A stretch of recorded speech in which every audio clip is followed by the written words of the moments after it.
So you may notice my background. I'm going to move to that side there. If you can see this. Or I guess you can. Can you see me?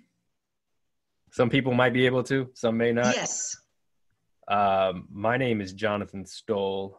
I'm the director of career education at Oregon State University. By day, by evening, and you're getting a little taste of it right now, I'm MC Stoll, which is my alias.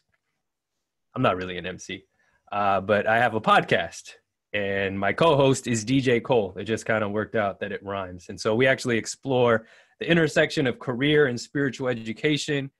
We like to think that it's more important that we make meaning than cash, and that more important than even making cash is making and realizing community, authenticity, activism, soul force, and hip hop. So we try to take a very nuanced approach to career education. Season 2 will feature a politician, professors, a high school principal, and a porn star. It's on the other poster right over there. So very nuanced, very different. So check it out. It's called Soul Force Ones. Available everywhere where you listen to podcasts. And if you listen to one, we'll throw in one free. It's all free. But for you, you get 2 free. All right, that's the end of the commercial. Here is the career view. So I get to actually share the stage with Lynette. Tierney's not in the building yet, and I think Shawn will be joining us a little later. And essentially what this is an opportunity to feature exclusively voices of those who identify as BIPOC, and to engage in conversations that really explore the intersection of career education and equity and diversity. And so really excited that you all are joining us today. And we're going to have the joy of listening to Dr. Erica Davila, hearing her drop some knowledge. And so ultimately, we just kind of like the view, the career view is intended to just bring us together and just have some very nuanced and provocative conversations. So really excited to hear from Dr. Davila this morning, or this afternoon.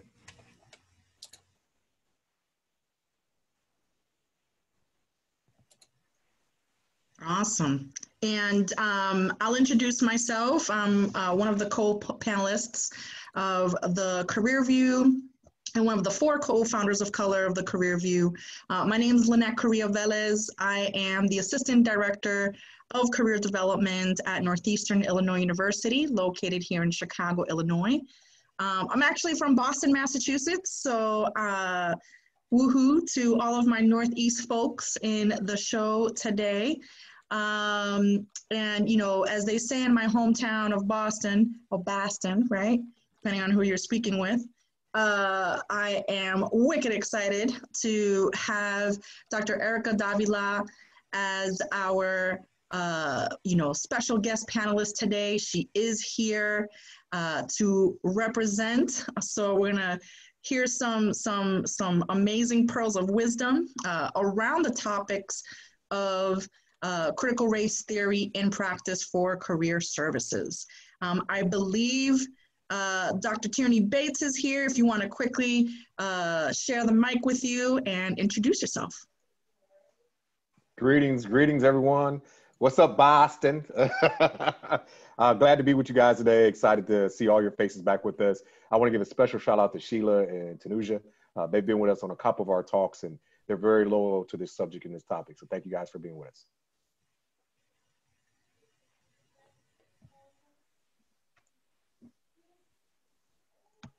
Well, let's jump into it.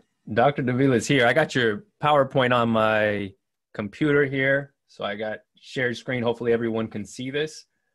Maybe you could introduce yourself, Dr. Davila, and give us a sense of what we're going to get into this afternoon. Absolutely. Thank you so much for having me. I appreciate this platform, seeing all these beautiful faces. My name is Erica Davila, and I am an alum of Northeastern Illinois, where Lynette is at now doing some amazing things. So happy to have you in the Chi. So Chicago born and raised, but I did spend 10 years in Philly. So it is my second city. So if anybody from Philly in the house. So I kind of grew up academically in Philly, and it was a beautiful space. And came back home in 2015 to Lewis University, where I landed in ed leadership, coming from about 10 years of more pre-service teacher education kind of space.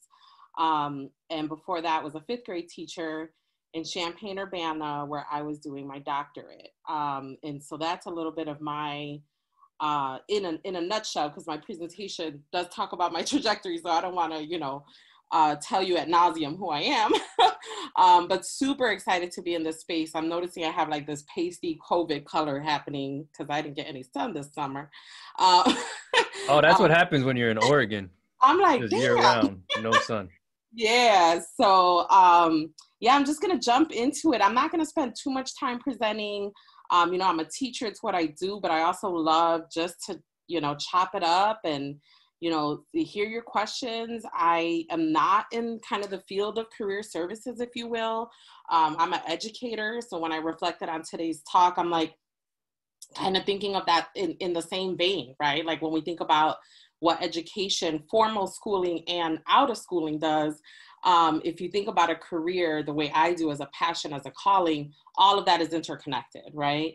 So most of my research, which I'll share with you a little bit about today, is about inequities in the school systems.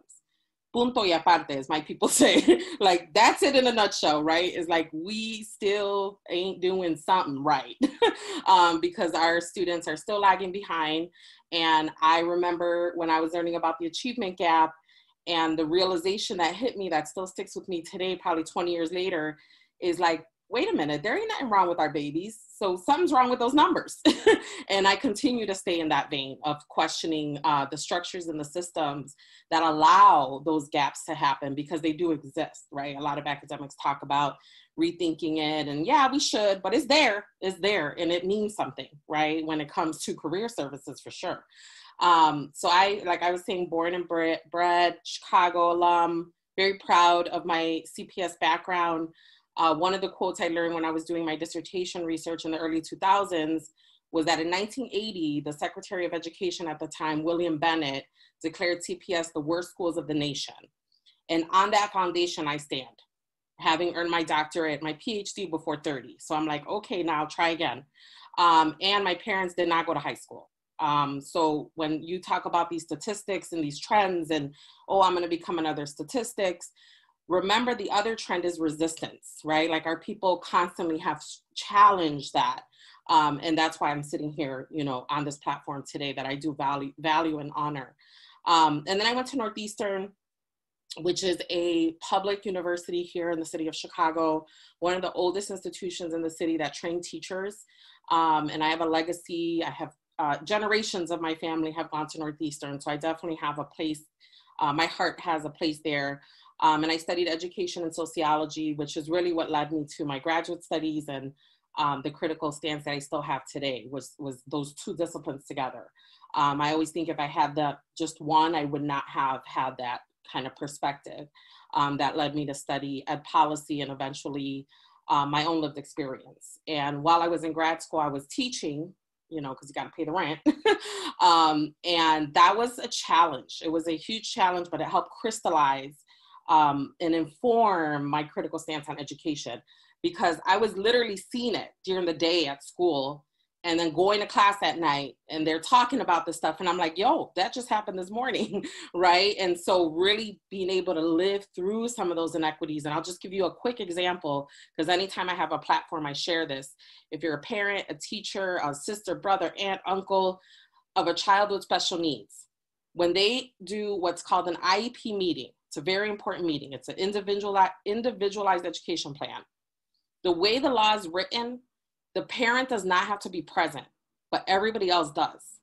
So what does that mean for a classroom teacher like myself, who identified and still does as an activist, was I was unavailable until that parent was available, right? So thinking of ways that we navigate those structures and say, wait a minute, I have some power here. My 23-year-old self was like, oh, okay, that's that easy. I can't make the meeting until Miss So-and-so can make the meeting, because Miss So-and-so needs to be at that child's meeting. The parent needs to be at that child's meeting. So that's just an example, right? Is how you put those things into practice. And then eventually I did my dissertation on the Puerto Rican student experience, specifically in CPS, because one thing about a dissertation is it's very focused. So as I was saying, I had this interest in, this wide question around educational inequities, and started looking at my own experience in CPS, which I won't get into too much today, but it basically led me to understand this is a structural issue. This wasn't just my experience here. These weren't all coincidences that were happening in the school system. And I interviewed some folks, and some of the findings, of course, were not surprising around lack of services, huge ratios, counselors to students, lack of career services was actually in my dissertation. The folks talked about not having anyone say, you should go to college or you should think about this career. We were just kind of floating. What counselors did was, and again, it's because they're low. It wasn't because they didn't care, even though some of them maybe didn't. But basically, they just were trying to keep things afloat, right? So it was a reaction kind of process, right? So it wasn't proactive. It wasn't trying to mentor students. They just were kind of signing what they had to sign and keeping it moving. And then now my critical race home is the Critical Race Studies and Education Association. I too will do a quick commercial just to say to go check us out on the website, learn more about us. It's a very grassroots space that started in Chicago about 15 years ago. We were talking about doing our quinces for a conference. And it's just a beautiful space of critical scholars thinking specifically about education. We purposefully named it Critical Race Studies instead of theory, because we wanted to include folks who might see their practice as critical race practice, but maybe not see it in a theoretical sense. And that's our board there, that picture of those beautiful people all across the nation doing the work. In the middle, that's me and my cousin at our 8th grade graduation, which was a really big deal. And then the little itty bitty me was in 1st grade in bilingual ed, because that's part of the story that I like to tell around services, because I was a completely fluent bilingual person at the age of 5, but they still put me in a program that was for English immersion, because as soon as you speak another language well, then there's an assumption that you don't speak English well, right? So there's a whole story to that. You can go to the next slide. I want to ask you a question, because you Sure. mentioned activism. Sure. And being that you don't work in career education, that you work in public education, you're reaching students before we get them. Most of us on this call, I think, are working in higher education by and large. Talk to me about disrupting a system, being an activist, and how that shows up in your work and how that shows up for your students. Right. So the IEP example was for a teacher, right? And thinking of K-12. In higher ed, it happens in a lot of ways. I recently was promoted to full professor. So basically I have a little more protection, right, than some of my junior colleagues. So there are ways in which we move through the space differently. So there's a new 2nd-year junior faculty member who just reached out to me the other day about an issue she's having with her load. And instead of it coming from her, right, it comes from me as somebody who's a little more protected, but also knowing how to ask that question. So the target's not on her back, right? It's not saying so-and-so. So it's more questioning the structures and the policies in place constantly, right? So I always go back to my background at ed policy and question who was at the table when these policies were designed. Because, the first thing they always say is, oh, it's policy, it's the rules, and I'm like, scratch that. Slavery was a rule and a policy once too, right? And we have hundreds of examples of ways in which our system has supported oppression. So I think it's important in our own sphere of influence. This was what I always tell folks, this could be in your sala, in your living room, right? Is in your own circle of influence. What are you doing to question the status quo? So I would say that activist is not just in the streets. It's also in your house, in your schools, in your wherever career, right? It could be in the office, in the medical offices. I mean, I could go on and on. That in all those spaces where humans interact, we have to question the rules in i.e. policy. Does that make sense, Jonathan? Yeah, it does. Thank you. Cool. Yeah, feel free to stop me if you all have any questions or just want to comment. Happy to Well, and that's generally, so we're gonna definitely continue with the slide, and that's generally our approach on the career view is for our co-host Tierney, Shawn's in the building, as well as Lynette, to pepper you with questions and to really kind of delve deeper into what you're sharing. And we also invite you, the audience, to get in the chat, type in your questions, and we definitely want to hear from you. At the end of the program, we generally invite you to turn on your microphone and ask those questions specifically. If you could just wait for us to call on you, just so that we avoid, you know, the conflict of speaking over one another. But with that said, Dr. Davila, I'll hand it back over to you to maybe walk us through this slide that you had here. Absolutely. And I was going to say, I'm not really good at toggling like with the chat. So feel free to bring, if anybody wants to raise those verbally too, okay? Those chat questions or comments. So I wanted to take just a few minutes to talk about the framework of CRT or critical race theory. One, because it's my life's work, but also because it's kind of in the mouths of people it shouldn't be these days, you know, trying to question a framework that they know very little about. If somebody really educated themselves and wanted to have a conversation, I would be the first one to say, let's have that conversation, because all my mentors always said, please question my work, critique me, let me evolve, right? And so part of being a critical scholar is welcoming that critique. And if not, shame on them, right? That's very hypocritical. So I am always open to like, let me, you know, help me think about this in different ways, right? Some of the specific kind of areas that critical race theory has kind of delved into education, coming from, it originated in legal studies. Right. So earlier, what I was saying about the rules and the policies, if you keep thinking up the ladder, the next level is legislation. Right. And so having a critical stance around legislation, and right now thinking about the Supreme Court, it's really on people's brains. Right. So just wanted to explain that, right, like kind of the root, right? But as an educator, I'm really more in kind of in line or understand more CRT in educational spaces, right? So if you think about that whole thing of critiquing legislation, what that looks like in schools might be looking at school discipline, right? And so maybe the different rates, depending on a student's race or gender or school type, in which they are put into this disciplinary you know, kind of projection, which some folks might call the school to prison pipeline or school to prison nexus, right? Where these kids are set up. There's examples, young, you know, 8, 9-year-olds who are kind of put in the system really early. And what does that mean for them 10 years down the line? Usually it means that they're in prison or worse. And then of course, testing, tracking, curriculum, who, decides what's taught, how it's taught. I mean, that's so critical, right? When you think about the power of every, I don't know, 9-year-old in this whole country learning one thing that somebody decided. And there's this, you know, and so it's just kind of thinking about who decides on those narratives that are included in educational spaces in formal schooling, right? Because a lot happens outside of the school door too. And then the other thing about CRT is it's really about raising those voices, right? Those narratives. And similar to this, right, you all started by saying that's part of your mission, you know, is kind of highlighting, you know, POC folks in a space and really to question, right? And here I have this quote by Latson Billings, the social order, if you will, right? You can go to the next slide, which is just a little more on CRT. I won't go in too much into this just for time and again, wanting to more have a conversation. So one of the branches of CRT is LACRIT. And basically what happened with these scholars who started thinking about LACRIT 20 or 30 years ago, depending on who you ask, they started seeing that there might have been some limits to CRT around the Latino lived experience, things such as language, like I mentioned with my experience with bilingual ed, things such as immigration, right, that might not have been as relevant, right? So not saying they're not relevant to other communities of color.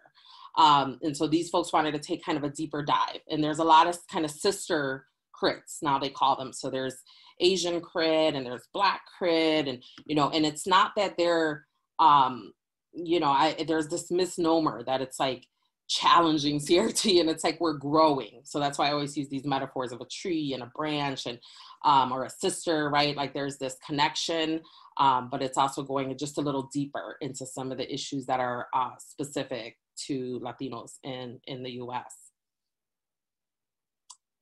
You can go forward. I'm not going to read these. These are the CRT themes. I feel like I've done enough with the CRT 101. I also know this is being recorded, so you'll be able to kind of double back, if you will. I think in some way I've probably touched on all of this already. I do want to emphasize the intersectionality again, because CRT has taken mass media's attention recently. One of the things to know is real CRT work is interdisciplinary. It is transdisciplinary. It is intersectional, right? So it's not saying, you know, just because we're centering race, that doesn't mean that all these other identity factors don't matter. They absolutely matter. And folks need to constantly think about that intersectionality, who are really doing CRT work. And, you know, it's not this competition of, oh, race matters more than class and gender. It's so much more nuanced than that. It's scholars need to dig into all of those things, and critical race scholars decided race was what they were going to dig into, right? So there's enough room for everyone. That's what I like to say. All right, so I think the next slide, so I'm just going to kind of leave this up because I'm really feeling like too teachery right now, but this is a good conversational slide. So maybe what I'll do is call folks out, right? Like, which one of these do you all remember? I'm sorry, go ahead. Like, this is amazing, okay? Because, hello, we have to look back at the herstory and history of this work, because it obviously influences, most especially, you know, the career development office and department in higher ed, aside from higher ed or P to 20 education in general. So preach, girl, just go for it. Thank you. I appreciate that affirmation. But I am curious, now that I'm looking at the slide and thinking about how to loop y'all in, you know, the fellow panelists or whoever would like to speak to this, you know, thinking like what I found here were moments where there were huge shifts, right? Because we can argue there's many more in between all of this, in schooling policies and practices. I'm just wondering if any of these kind of resonate with career services, or maybe there's other huge kind of moments that folks want to share. I think, how you doing? It's me, Tierney, here. One of the biggest things when I look at this his story or her story, as we're talking about overall, is how, if you look at career services from a lens of history itself, how it is ebb and flow around what is being dictated based upon conservative ideation, our national risk, no child left behind, privatization, because we're seeing that even more, and then also currently in our pandemic and racial uprising. So my question for all of us is just the thought process around how do we apply some critical race theory into our everyday lives, one, two, also into our work environment, right? So in career services, we know our end goal is we want students to go out personally and professionally find opportunities and careers that are fulfilling, that gives them the access to live that American dream, all that stuff moving forward. But we also know that data shows us, as we've talked about with specifically our students of color, there is a lack and there's still gaps. And it's so funny we talk about gaps in education because none of these gaps have been closed as far as that is concerned. So what does that tell me in some regards? If we're talking about gaps that 20 years ago they were talking about when I was in college still, what are we doing wrong? So. Mm-hmm. Thank you, Dr. Bates. I appreciate that. And that's constantly what I ask myself with education too. It's funny when I teach the multicultural class, I purposely bring in like a shit ton of books. I forgot to ask if I could curse. Sorry, y'all. Bring in all these books, right, for the effect, and say, like, do you know how long people have been writing about this? And then the other thing is looking at those gaps and saying, again, what are we doing wrong? Because these folks have been telling us, right, in all these books, but like it ain't transferring to practice. And we really need to question why.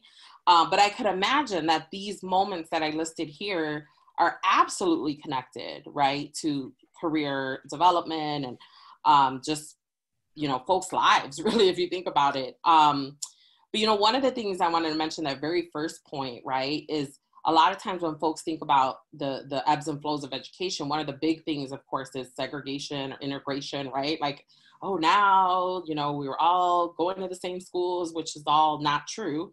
So it took many states, you know, many years, decades even, to comply. And then because of the way property lines are drawn, it doesn't even matter because our schools are more segregated now than pre-Brown, right? And so then obviously that wasn't the issue. And I have to highlight one of my mentors, James Anderson at U of I, who talks about like, look, y'all, we were doing much better before Brown. Like we had our Black, brilliant teachers with doctorates and community, you know, now they're talking about all these pods. We were doing that 100 years ago, y'all. So really questioning, right? And it's not to say, you know, that Brown v. Board fight wasn't worth having. So I want to be clear. I think it's very important, and it made a huge shift in understanding and policy and law. But in practice, again, we have to keep pushing, right? And then just to jump here down to the last couple points, right? Thinking about this moment, you know, that I would say we've been in for the last, you know, couple decades with this push towards privatization and, you know, this free market kind of neoliberalism that we see. Chicago's the lab, y'all. So like those of you here, other huge cities have their own stories to tell, but a lot of these first, you know, they use it like the places that they could kind of seep into and, you know, grab onto. And Chicago's one of those places because of corrupt politics. And I want to get onto all that. But really thinking about that, the charter school movement and what it meant, right? And some folks even call it the demise of public education. So thinking back to your work, right? What does that mean, right? For these students that you might be working with, you know, who are going through a system that's literally like, you know, this metaphor of like the sink or swim, like they're barely making it. You know, the stories that I've heard in some of the schools when they're ready to close, it's really, really sad.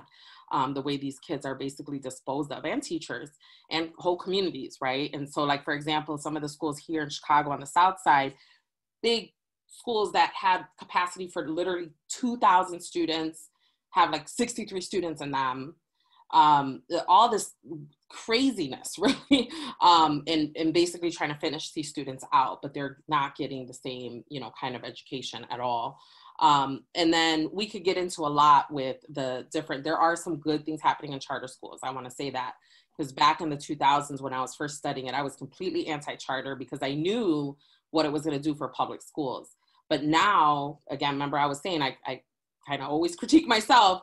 I've worked with folks both in Philly and Chicago doing amazing things in charter spaces. I've seen it through some of my own family members and some of my family members who need a very, you know, kind of attention, right? Like the small ratio, and they got that in some of these charter schools that they might have not gotten in other schools. But questioning, again, the larger structures and what it means for those communities to lose public schools, to lose the voice, right? Because a lot of times what people don't understand with charter schools is it's much easier to say, oh, we have 100% graduation rate because they can drop kids very differently. And I know charter schools function differently, but generally that is the structure. Then right now, right, thinking about the pandemic and what it's changed education, that's for sure. Like it's changed education, it's changed schooling. We just don't know the impact of how and, you know, to what extent, but it's very clear, right? It's literally evolving in front of our eyes. And then of course the racial uprise, which I think is very interconnected. If y'all remember very early in the pandemic, folks were talking about how this is a very reflective time, right? People had more kind of time to think. And I really think that that's interconnected. You know, I do want to raise George Floyd and know that, yeah, that act, it meant something, right? It meant something and it moved people watching him die, right? It meant something.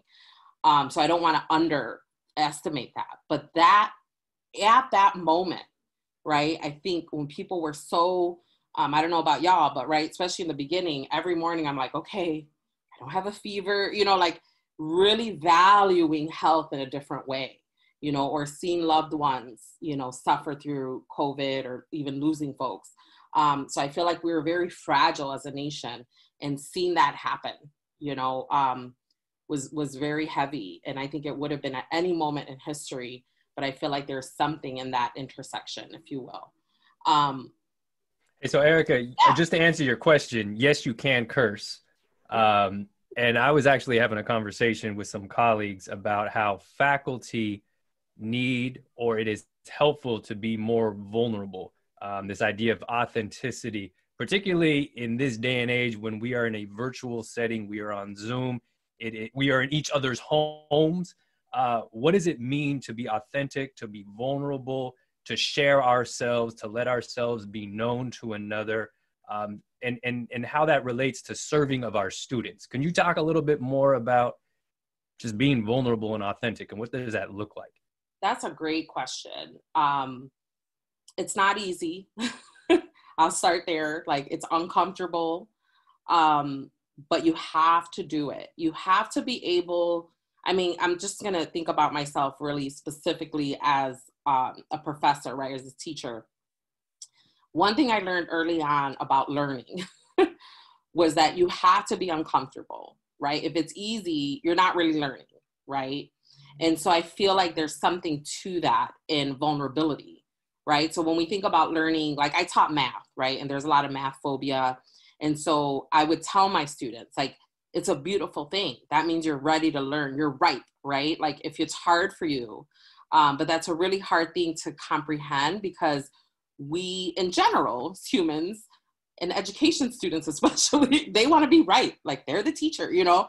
And so really pushing them to say, but that you're just going through the motions then, right? And I feel like it's the same thing with vulnerability, because that's how we learn about ourselves, right? So if it's easy and you continue to choose spaces and relationships that are easy, you're not growing, you're not learning about yourself. So I feel like the only way you could do that is to be vulnerable. And honestly, I'm just going to say it, like, sometimes I feel like I'm an oversharer.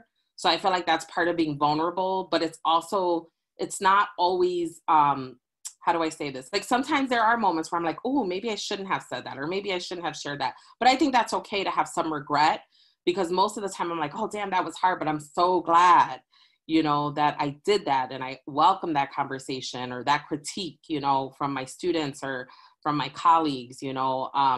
So does that help? Does that kind of get at that, you know, what it looks like, right? Because I think a lot of times we talk about it, but what does it really look like? Oh, I have another example, because you all, either in your own, you know syllabus, right? You get a syllabus in college, right? Like, that's a thing people know that, you know, have gone through college. My first assignment in all my classes for my students is to read the syllabus and give me feedback. And it's so funny, because at first they're like, oh, it's great. You know, they're like shy, right?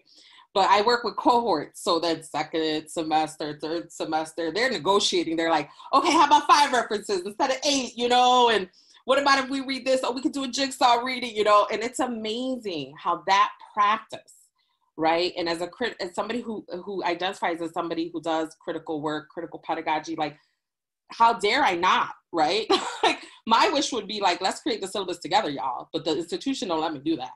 So you think about what you do have, like I was saying earlier, that sphere of influence, right? Is opening it up and saying, what do y'all think? You know, which isn't easy. It's not the easy way out, for sure. Dr. Davila, this is Shawn Pewitt, and I'm one of the Career View panelists, and I'm so excited to hear about your work and just your sharing with us today. And I have to leave a little early, so I do apologize to folks. But one thing I do want to ask, because there's been a lot of talk right now, and it's one of the reasons why we're having these conversations is there's a lot of talk about innovation in higher ed, and there has to be. It's been forced upon us, right? But what advice or what information could you share with us when it comes to specifically career services and how we might better innovate to meet the needs of our Black and Brown students? Oh, that's a good question, Shawn.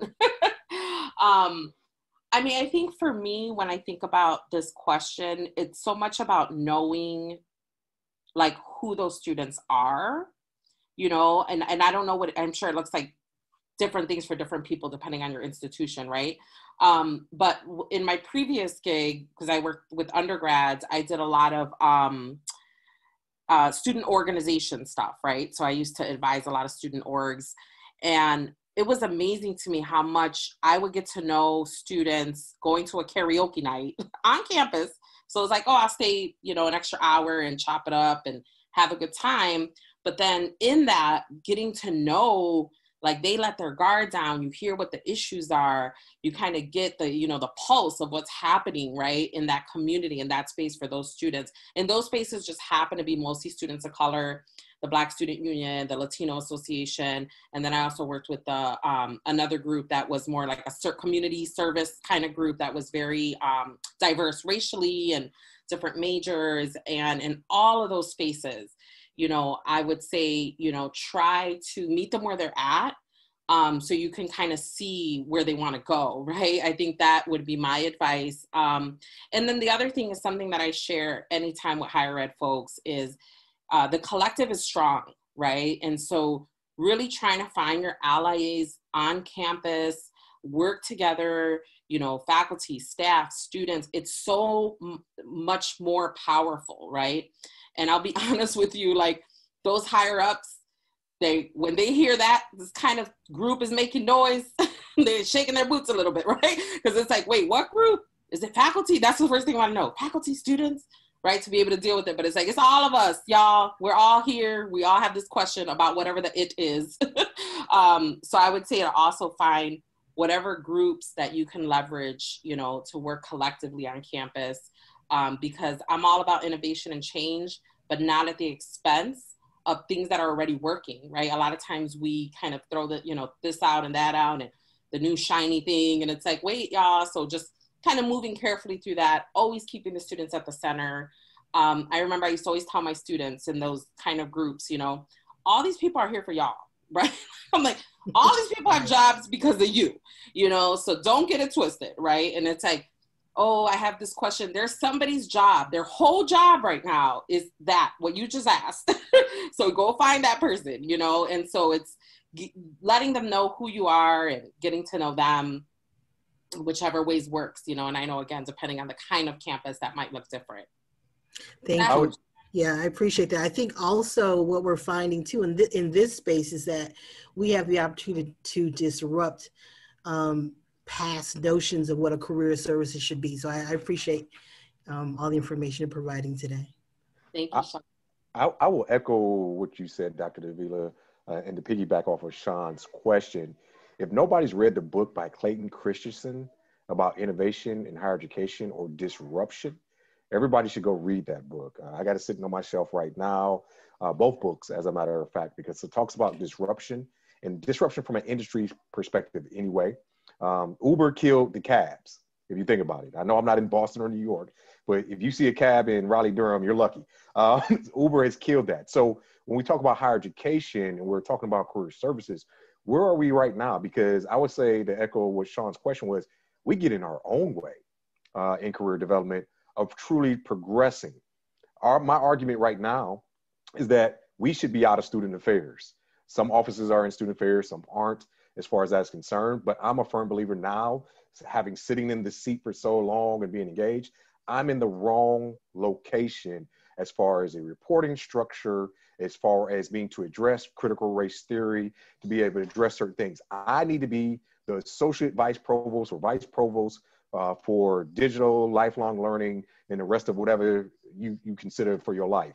Because after my program review, after reading a lot of different things, reading those books, I realize now we are not as integrated as offices to even have this discussions around DEI. What we're doing is small little things that we can control in-house, but what greater impact can we truly, truly have that is universal across campus and with our employers as well?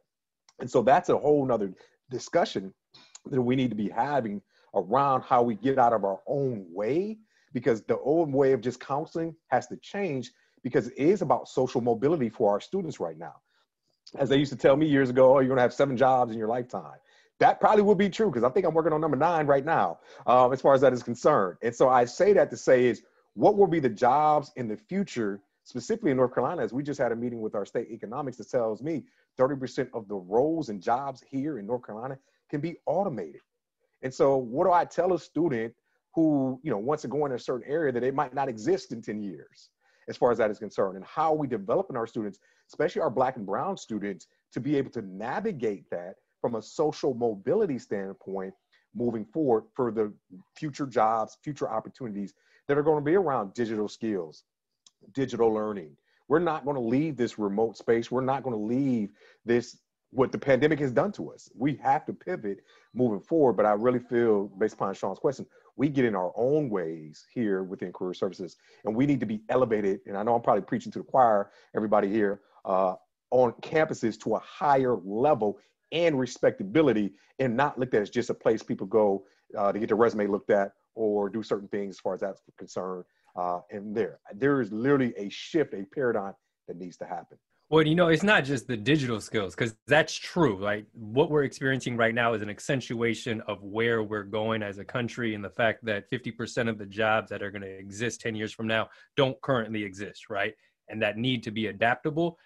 It's not just the digital skills, it's the NACE competencies, which we call soft skills. They're not soft skills, they're human skills, right? It's about differentiating ourselves, not just from one another, but from artificial intelligence, and really embracing what it means to be human. What does it mean to have purpose, to derive meaning? So Dr. Davila, maybe you can kind of shed some light on your thoughts about that as a scholar and educator. Yeah, you guys are making me think of this larger conversation around tracking in schooling. So just follow me for a minute.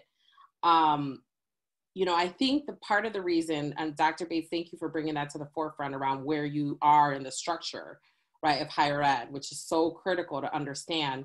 I've been on a part of a couple teams fighting to create chief diversity officer position at my previous job in Philly and then here at Lewis. And one of the things that was most important in that fight was where that person would live, right, in that structure. Academic affairs, student affairs, president's cabinet. And we fought for her to be, or she's now that is a person, but for that position to be direct line to the president, right? It's so critical. So I just want to say the reason I think, and this, I want to also say this with a caveat, like I said in the beginning, this is not my field, this is just me pontifying, is that I think part of the reason that maybe career services hasn't been lifted to that level is I think a lot of folks who use career services don't have that grooming otherwise, right? So when you talk about students who come from elite families, they get career services at 2 years old. You know, there's folks talking to them about jobs and not even jobs, careers, right? It makes me think of the study done in 1979. There was a study done by Jean Annion, who's passed, called The Hidden Curriculum of Work.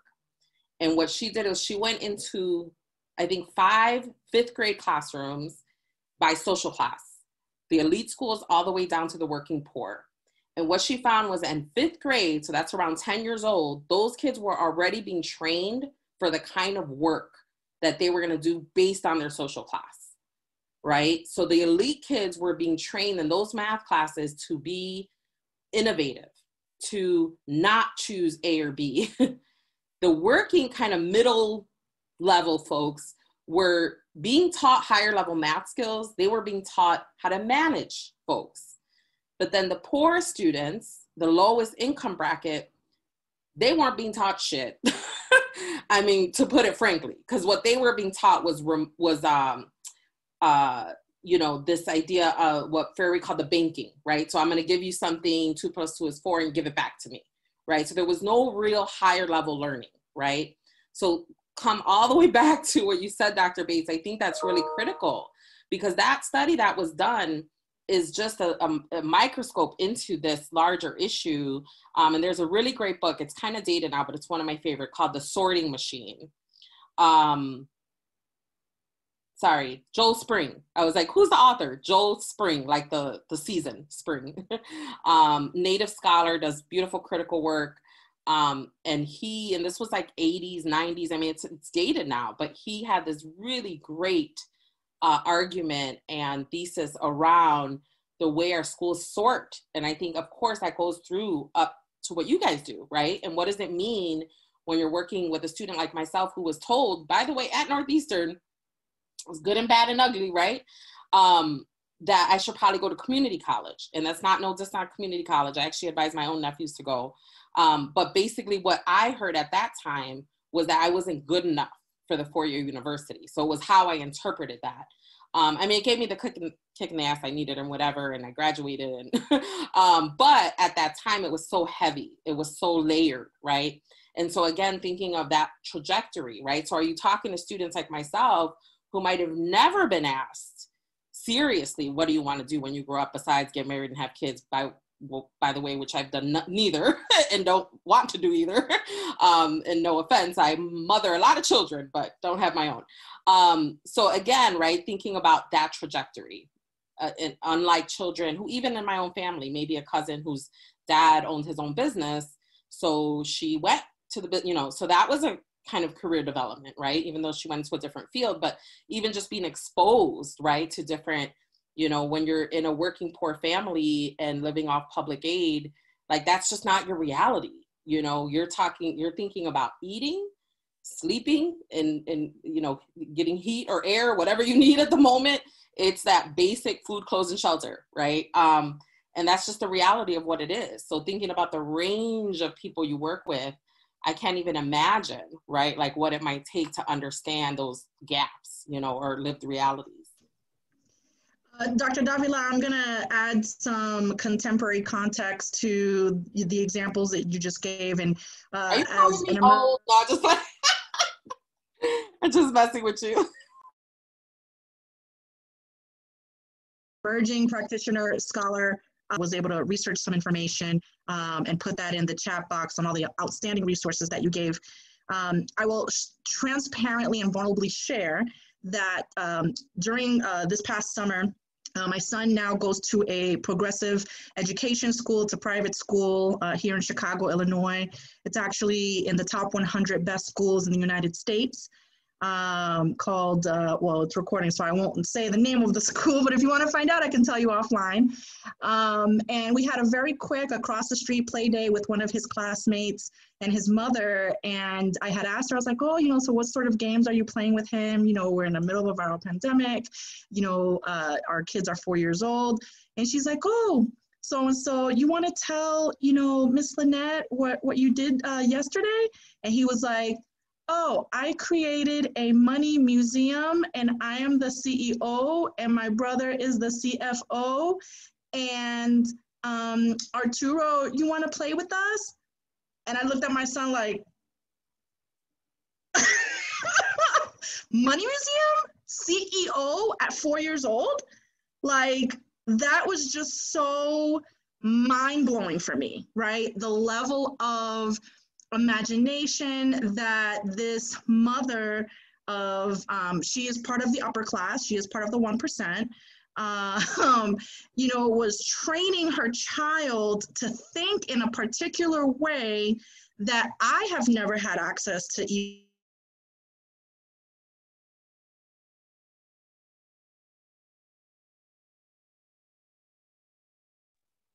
I think Lynette froze. I think she did. She froze. Well, I'll jump in. I was afraid when she was telling the story that they were going to say cowboys and Indians. I was like, don't be that. Don't be it. well, I'll say this based upon the way the conversation is going, and thank you to the colleagues in the chat that are talking about what some people might have heard earlier. I think they mentioned about where we sit as offices on campuses, specifically in student success. So that's where we need to be. But I will also say, we're talking specifically of addressing our Black and Brown students. We have to get out of our own way of doing certain things that are more specific, more designed, even at the forefront. So I can give you an example.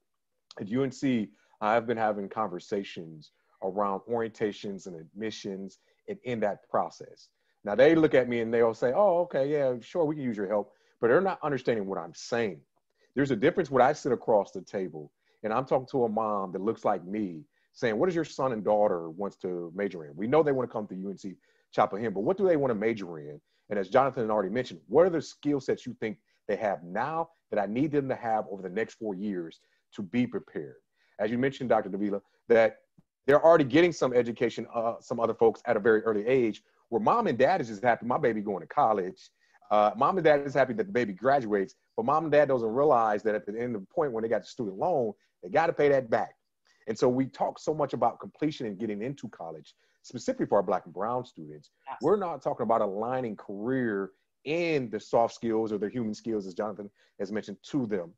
Not only that, there's this whole huge now, I can't, every day I get hit up about a diversity, equity, inclusion job because every corporation in America, down from the big ones to the little ones, wants to hire a DEI person. That's great. I think some people are gonna get some amazing jobs. But one is it could still be a homogenous culture. So I can go in there and recruit all the Black and brown people I want and walk in the door and still feel like this place is the same, that I'm not a cultural ad. I am not bringing anything to the table that really can shift this organization to move forward. Specifically, nobody ever questions this, right? I say that because I just gave a speech to our healthcare center and our medical and dental people here at UNC about how FIT has really blocked them from being able to engage communities of color and address the gap in bringing more and more people of color on into those fields. And I say that to all say that at the end of the day, if we wanted to move the needle, we have to do something bold. I always ask this question. It's funny if you can go to a place, and all my colleagues that are Black and brown on the call today will understand what I'm about to say. You go to a place and you can see that one person and you're gonna nod your head, you're gonna connect some way by the eye wave frame. Now, if that place became 50% Black or brown, people would start talking. Nobody ever questions when a place is all homogenous or all Caucasian or anything like that as far as that's concerned. Because why? That's the norm. That is the heteronormative culture, homogenous culture that is taking place. But if you truly think about it, I've always said the reflection of an office, of a company, or an organization should be the same metrics and reflection of the community, of the state moving forward. If there's 25%, Black people in North Carolina, your office, your organization should have 25%, and it should be reflective in the leadership and all that stuff moving forward. And there's something about it that is not catching on with individuals in my mind frame. Even though we've seen what's happened with George Floyd, here we are in October. It has been 6 months now, and we've seen everybody going out and trying to hire these positions, but are they really truly going to change their homogenous cultures to meet what the future will hold and demand? And I know this, Generation Z, they ain't gonna play no jokes. And as I like to say, they're the ones that are gonna be graduating school right now and everything like that. And they're about being in organizations that are truly about social justice, being engaged for the right reasons moving forward. And I think that's very important for us to say. But if we can do something personally, I would ask anybody on this call, look at where you live. I say that I live in Durham, North Carolina. Durham, North Carolina as a city is only about 30% African-American, but the school district is 80%. That lets me know two things. And Dr. Davila, you can speak on this even more. People don't want to send their kids with Black and brown students, or we're truly living in a true non-integrated society. And that American dream that Dr. King talked about was still falsehood to this day. Preach. So the first thing I want to say is about the last thing you said, because it's so critical. So does anybody know what the #1 predictor is for high achieving high schools, public high schools in the US? Education of the mother? Percentage of white students. So it's really sad that that's the predictor, right?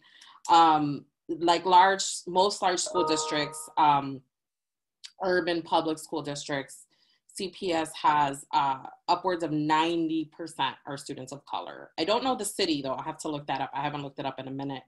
But really thinking about what that means, right, in those spaces. And then it's even more layers because then some of the highest performing schools in CPS have predominantly white students, or more, the percentage is really high. So I'll give a number. So the last time I checked, the school system was around 9% white, but one of the highest performing schools, Northside College Prep, was like 42% white, right? So just to give you an idea. So I definitely think that's something that we have to question. And you made me think of a couple other things that I wanted to share, like really specific to career services, and then also around where you are in the university, right? One of the other things that I think about earlier when we were talking about the grooming, right? Like Lynette shared about the 4-year-old money museum, thinking about who we see ourselves, right? Like, where do we see ourselves, right? And that's something that some people might say is cliche and doesn't really matter. Doesn't mean because I'm white, I can't be an effective teacher to Black students. None of that, right? You're looking at it micro, right? But looking at it macro based on like what Dr. Bates was saying about ratios, right? So for example, you know, I'm Puerto Rican descent. I had a Puerto Rican teacher, Latina teachers from K through 3 in a bilingual program, all Latina teachers, all Spanish speaking.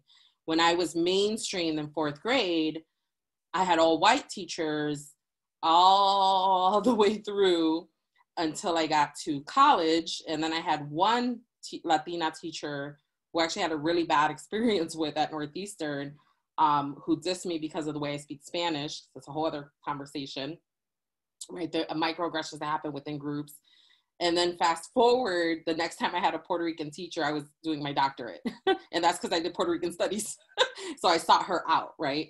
And so really thinking about what that means, you know? So obviously as somebody who became a professor, that's not the only variable, but it matters, right? If our Black and brown students are seeing their people in roles, right, that are roles that they don't want to aspire to, then it's just moot, right? So they just don't have that, right? And so, you know, most school spaces I've been in, K-12, higher ed, most of the people that look like me are cleaning. They're cleaning women. That's who they are. And I've actually became close to a lot of them because it's the only place I can really speak Spanish these days.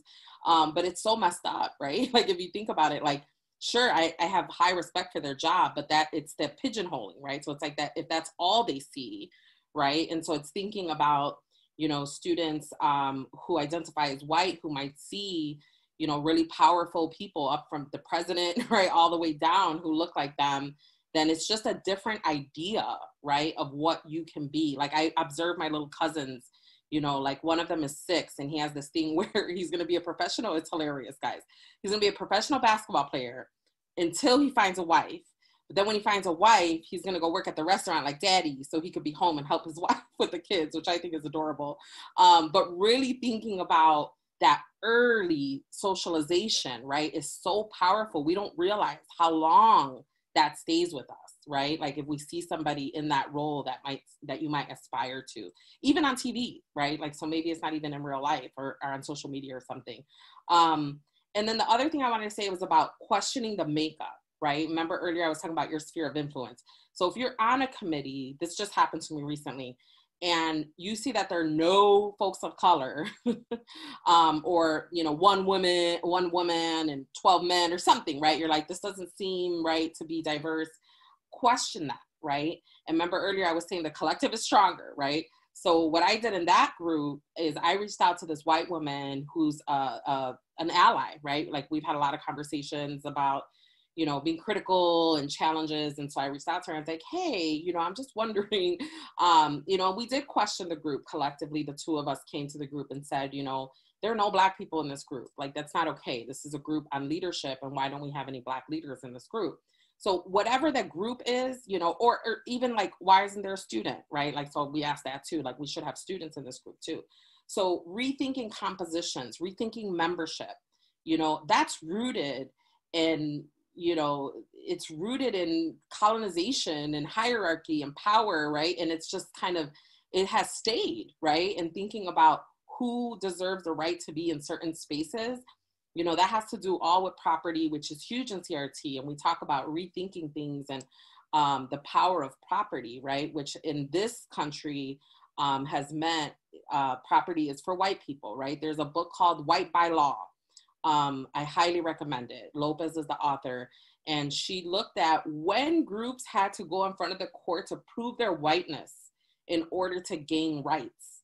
And so it's just a very critical look at whiteness in a way that we have not envisioned it. I had not envisioned it before reading that book. I said a lot, so I'm going to shut up now. But thank you for listening.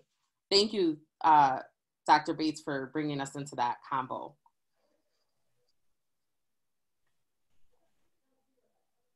So if there's any questions in the chat, feel free to add those in the chat.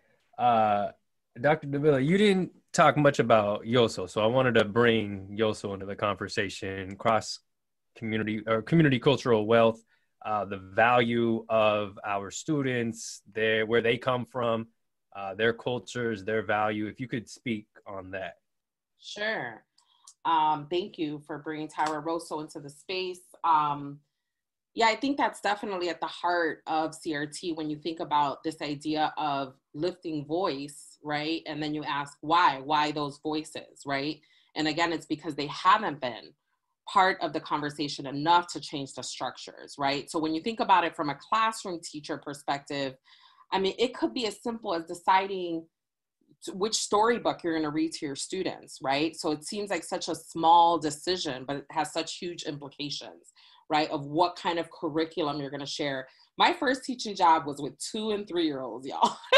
So even in that space, thinking about how their identities are developing and how we have to understand their individual home cultures and what that means, right? Because I think sometimes we get down this rabbit hole of cultural becoming very ambiguous, right? Of like, there's a critique around food festivals and fun. It's like, oh, those people do this and that, those people do that. And, let's have a party and celebrate, and all that is good. And I used to always tell my student orgs, don't get rid of that.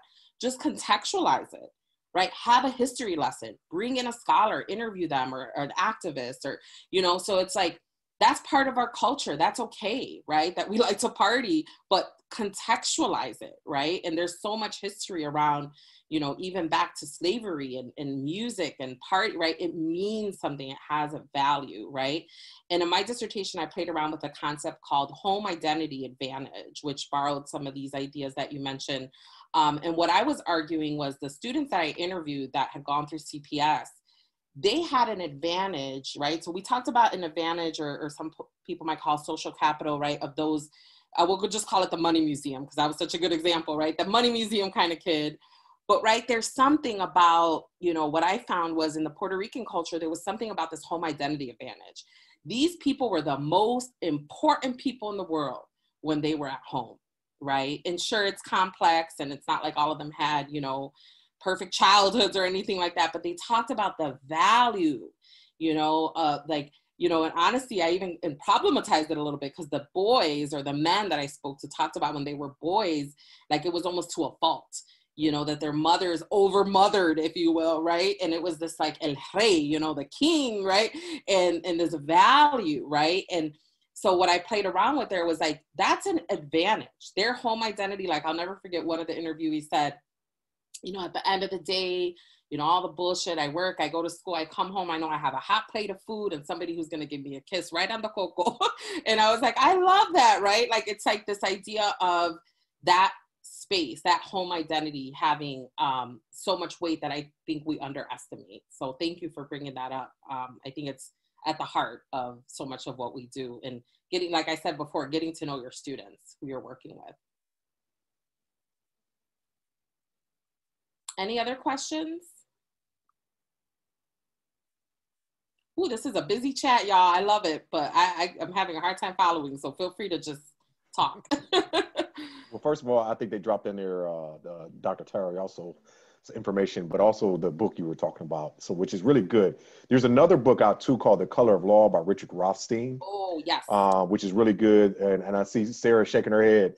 So that's another good book people should check out. It talks about basically after World War II in regards to the GI Bill and the segregation in housing in different communities, redlining and all the other different factors that kind of gets us into our discussions around equity in certain places for communities of color here in the United States as well. So that's another tad bit that I would say tell people to check out moving forward as well. So that's definitely a conversation. Somebody said, yes, Dr. Bates, great book. Yes, it is. Read that yet, but it's definitely on my list to read. And I don't usually recommend unless I've read something, but I appreciate you recommending it. Not a problem, not a problem. There's plenty to read that we can do. The question is, once we read, what do we do, right? What do we do with the readings, and how do we, again, apply it into our life? How do we live it, breathe it, and really try to move forward? So I would challenge a lot of my colleagues on the call, specifically those working in career services, to live, breathe, and eat what you read, to be able to impact the change in your offices moving forward, because it's only going to get bigger and better. And I know people all the way from Harvard and Barnard and different schools that are represented on the call today, as far as I'm concerned, from Oregon State. But we got to think about it as a global society, since we are becoming more of a global society moving forward. This is a discussion that we got to have. I'm going to pause there to see if there's other questions from the group, because I saw Sarah shaking her head, and that means she was excited.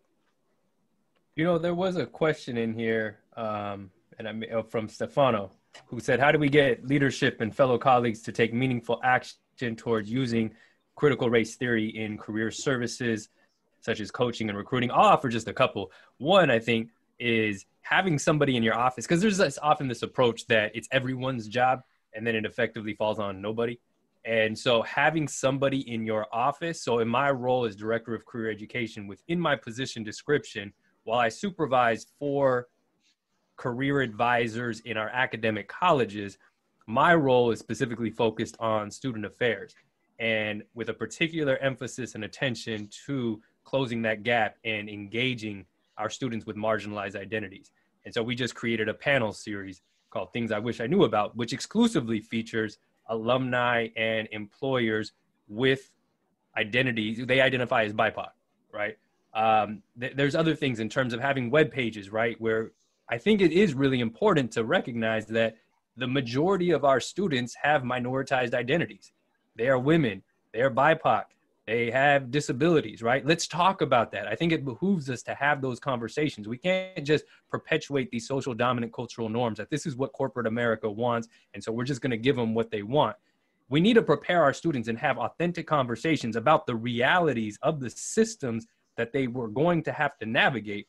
At the same time, we need to push back on that as well and question, why do we have these etiquette dinners, right? The purpose is to facilitate connection, relationships, and networking.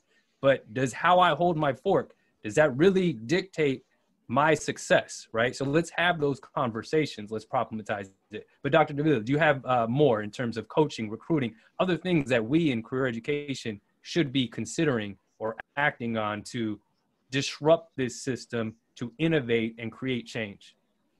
Thank you for that. I think what you offered is awesome. I love that idea of the series and having them talk and what you didn't know about.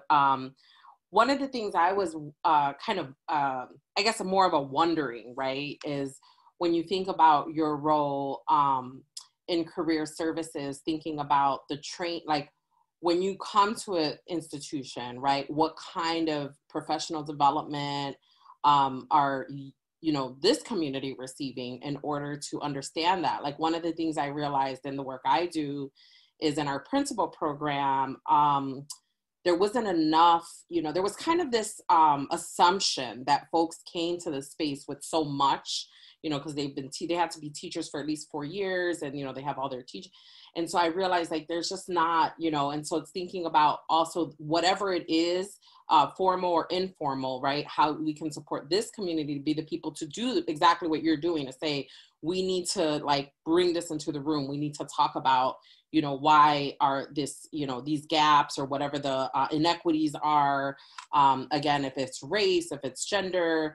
And then the other thing is, statistics are powerful, and what you'll realize when you start asking the administration, like every time I ask for numbers, oh, can you give me that like 10 years back? There's always this whole thing and like, well, I don't know. You got to ask this person. There's a lot of red tape, but again, you need that collective to be able to demand some numbers to see, where you are, where you're going, and whatever those kind of indicators are for you. I don't know exactly what the indicators are in your field, but, like with us, I want to look at, I'm constantly pushing around faculty diversity. I'm the only Latina full professor at Lewis. So I was like, that's a disservice because, like, for example, I can't fill out any damn survey. They're going to know it's me, right?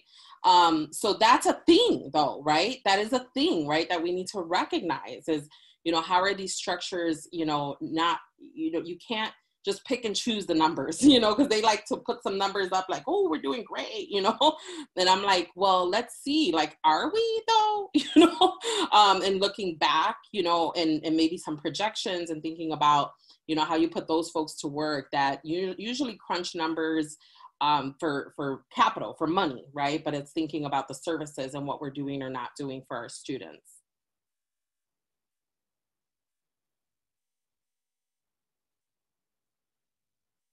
And I guess I will add something else. I'm not a fan of the one and done. This is kind of a special situation. What I mean by that is a lot of times I know, they might bring somebody in and like, oh, we're going to have this diversity training. And then they think like, check, we're done. Like, it's just not realistic. Some beautiful things might happen in that moment. You might have some good takeaways, but is it really going to change the practice and the structure of the place? So instead of spending a few $1,000s, on the fancy speaker, maybe, and by the way, I didn't get any money, but like, instead of that, right? Like, how could you leverage those funds, to support students, more directly, right? Because that's the other thing I'm always trying to push is how these funds are used and what's the rationale behind, you know, certain ways that funds are used or not used. A lot of times there's, you know, one of the first questions I ask when I do community work is, can we give it straight to the participants? And there's usually a lot of like, resistance to that. And a lot of times people don't even know why. It's just because that's what's always been done. And it's like, well, why can't we just change that, you know? And so questioning those kind of structures. And again, I know that might look different in your space.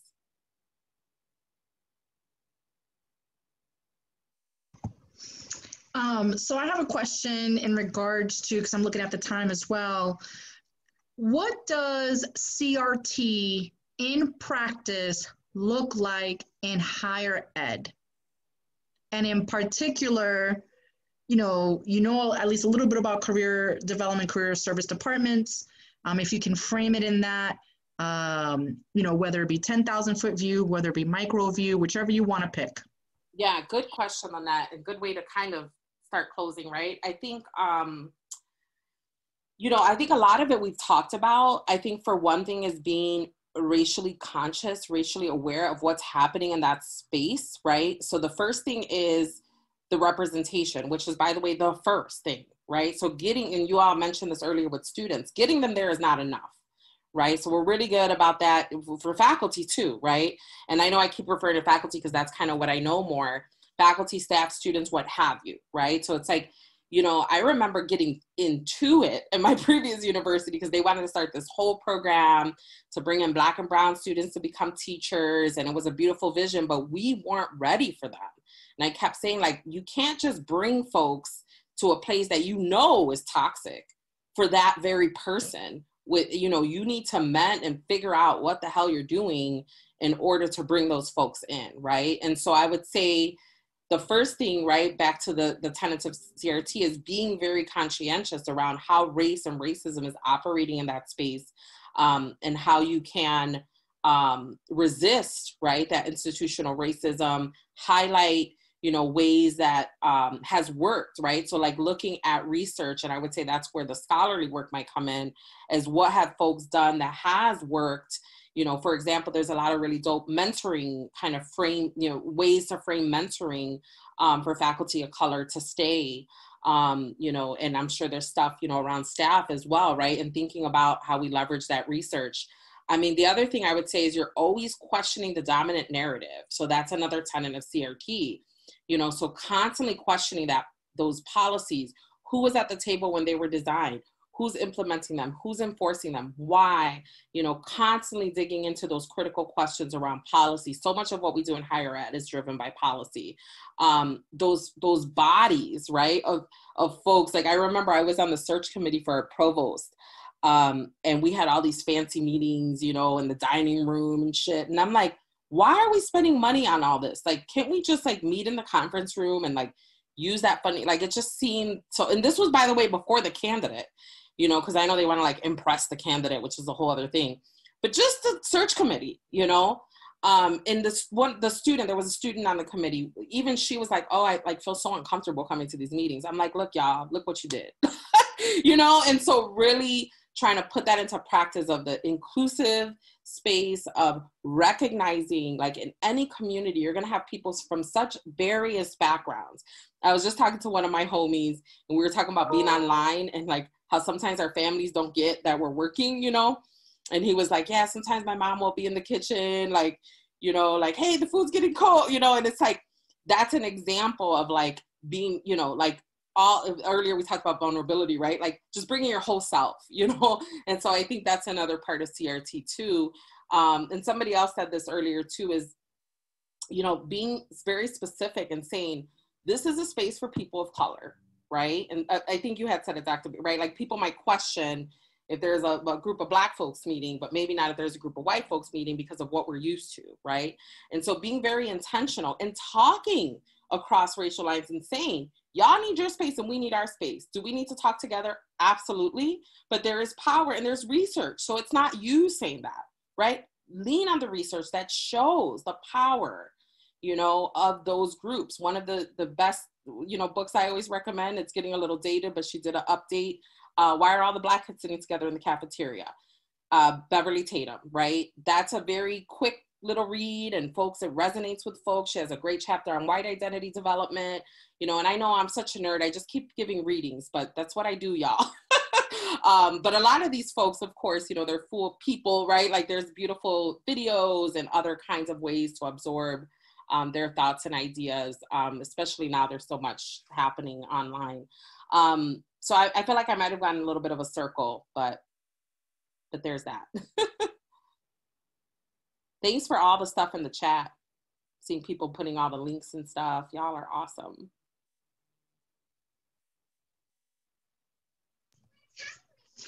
You know, this space is beyond important to me in regards to co-creating the career view with my three amazing co-founders, particularly because we're able to kind of provide some critical pedagogy and push the envelope just a little bit more on what we have been trained on or not trained on. Right. And so, at least for me, you know, I really appreciate your scholarship and research around CRT. And even using it in practice and the advice that you just gave us, because for some of us, this is our first time hearing about critical race theory, right? And for others, you know, it's a phenomenal refresher because most of our institutions are dealing with some kind of challenge regarding the challenges that our historically marginalized students go through, right? And whatever intersectional identity that they have. And so having the skill of knowing what CRT is and being able to use that in practice in our respective career service spaces, because we have participants from across universities, across the 50 states. And so, you know, I really appreciate your thought leadership on this. And I'll flip it to Dr. Bates or Jonathan, because Shawn had to leave a little bit early. I think this has been an amazing talk and conversation. In the chat is definitely blown up with a lot of resources and opportunities.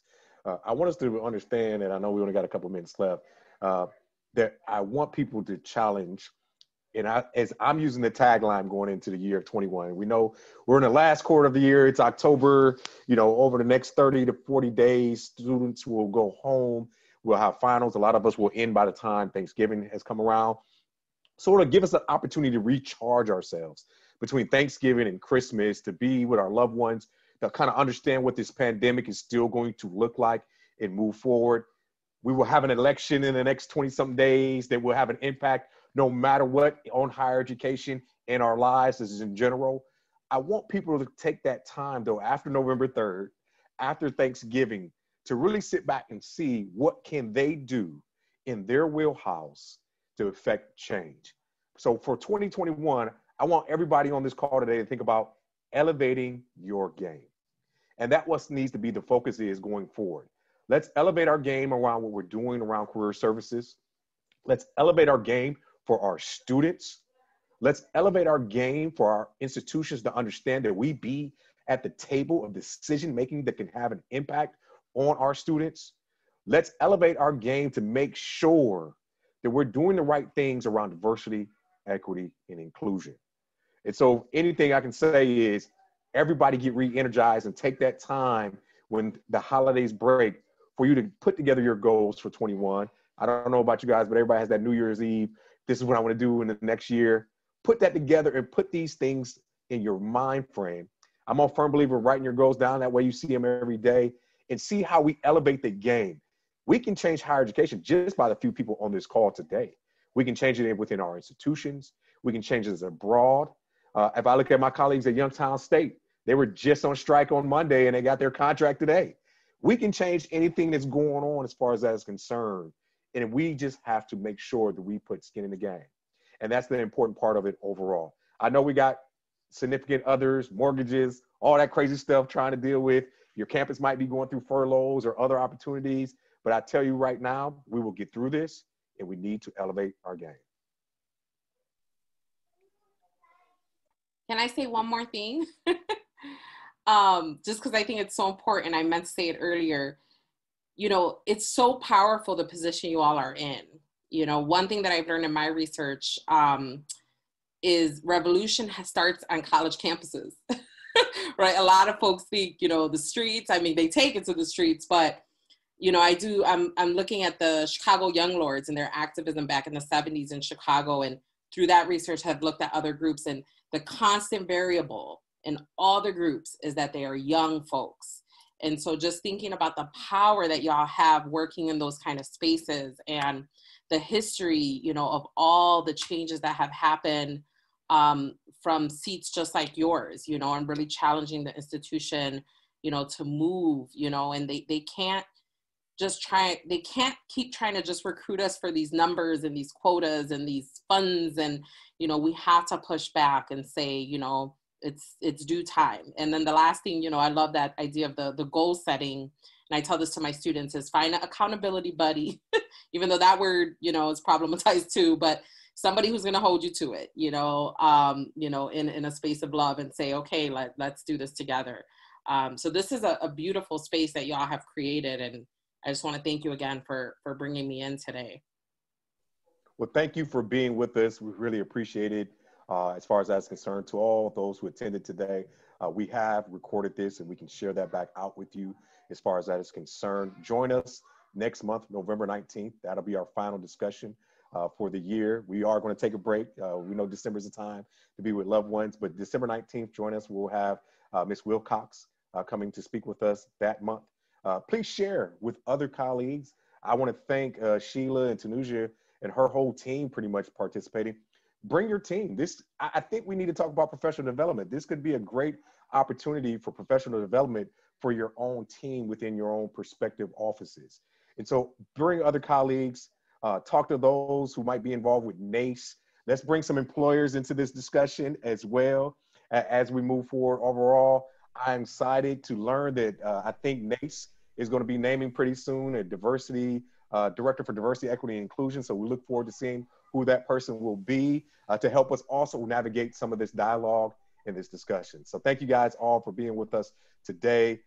If you want to get in contact with us or get on the email distribution list, drop your email over into the chat. We'll make sure we add you to that, and then we get you the information since this is a monthly call. That's what we're doing. And we're excited to be part of it. And we're also looking for people to bring topics up for 21. So if you're interested, you know, I keep messing with Miss Rue, let us know.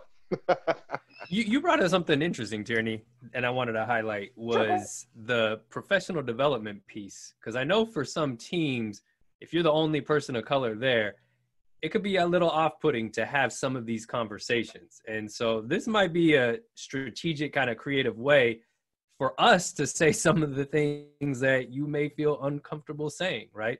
Because we're trying to have some provocative conversations here. And so if this can be valuable to invite some of your colleagues just to listen in, to perhaps be a part of the conversation, maybe that can initiate and be the beginning of deeper conversations that can then happen with your staff, that this can be just kind of a jumping off point.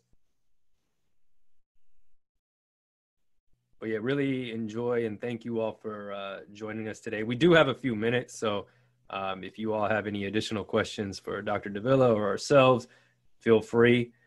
There's a bunch of people posting in the chat. There was a link that we posted to a Google spreadsheet if you want to go in there and put your information in so that you can get connected. We'll hopefully be sharing this recording out. I'm going to put it on our YouTube page. Quick shout out again for the podcast, Soul Force Ones, soulforceones.com, wherever you listen to podcasts. Check that out. I don't know if anyone else has any other plugs or commercials they have or any other questions or comments I just as wanted we to wrap say, up.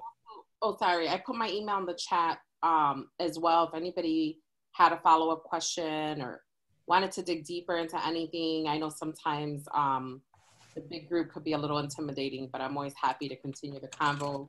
As I said before, I struggle with the one and done, y'all, but I'm happy to have been here, and I understand there's value in this convo as well. Let's get these people, let's bring some professional development. Bring some people back. That's what I'm going to say. I would say let's create our own professional development since we all can't afford to attend some of the things that are going on with CLC, NCDA, and ACE and all that other stuff. So definitely. Yeah, that's the other benefit, right? We're free. You ain't gotta pay anything to be in here. No, it just takes a little time and effort. So thank you And guys I for put being with us. Dr. Davila's LinkedIn link in the chat box if you'd like to connect with her. I put my LinkedIn link on there as well. I invite my colleagues to put your LinkedIn link to have further conversations. And again, our next Career View show is Thursday, November 19th. Same time, 2 p.m. Central Standard Time, 3 p.m. Eastern Standard Time. We're featuring a people and executive leadership coach, LaTanya Wilkins, who identifies as LGBTQ plus and woman of color. She is a leader in the field, and we look forward to seeing you here next month, same time, November 19th. Same link, right? Zoom link. Mm-hmm. And of course, Dr. Davila, I hope if you're available and interested, please come through, bring your Lewis University colleagues. My calendar, yeah, I'm definitely gonna reach out. Thank you. Yes. Awesome, awesome. If you're more than welcome to stay for the Career View after party with my panelists, fellow panelists and I. Put that in quotes because, you know, we need. I'm gonna bounce. Our friend Valentina is having another event. And it's her birthday and I want to show her some love, but thank you all so much, and Lynette for bringing me into this space. Thank you everyone. Blessings to all. Stay safe, stay encouraged, and as always, thank you for being here. We really appreciate your participation. Shout out to Mako, my homie. Shout out. Yes. And Kirsten's always there. We love Kirsten. I love you guys. This is my favorite. Oh, I look forward to it every month.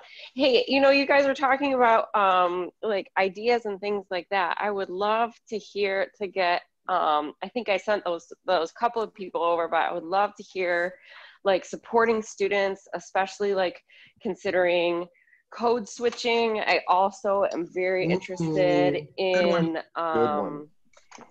like I think every time we've been talking recently, we've been talking about like how do we really make sure that our employers are receptive to the authenticity that we're encouraging students to bring. And so that's the part that I really want to make sure that we're identifying employers with really positive, specific actions that they put into their interviewing processes. Mm-hmm. Yeah, because, you know, there was a lot of in the chat bar about creating space for employers to include their diversity or DEI statement. I personally don't give two shits about your statement. You know what I mean? It's a statement. It's words. Like, I want to see the action. I want to see, tell me about your retention or your ERG groups, or how are you making this a place? Again, to me, it's about disruption and activism and creating space for people to be their authentic selves. Like, what does that look like? So that I'm glad you brought that up, Kirsten. I know somebody who just did a talk on code switching, and it was led at the University of Michigan. So I'll reach out to them from next year to see if we can get them in January. And it's funny that you, Jonathan, mentioned you don't give a damn about the statements, because we're working on a scorecard to go beyond statements, right? Okay. To truly hold you accountable. And now that I think about it, I'll probably have him come on to present that scorecard to kind of, it's like 27. I'd love to see what you all are drafting. Oh man, it is deep. It is Mm-hmm. really good. It is really good. I can't wait till we finalize it. We're supposed to finalize it in the next 35 days. So yeah, and even, I think please let me know if I can help you with that. I seriously am so excited that that's happening, because I really think that that's where, like, I try to look up inclusive. So I was on a call and they were talking about, it might have been actually with UNC. With Roderick Lewis. Roderick, yep. Yeah. Mm-hmm. Where they had a company that came on that was talking about like an inclusivity index, and I was like, that is what I'm looking for. That is what we need in our spaces, a true index of scorecard to hold our employers accountable versus them just saying it. You know, like, oh yeah, we're diverse. And this is why we're diverse.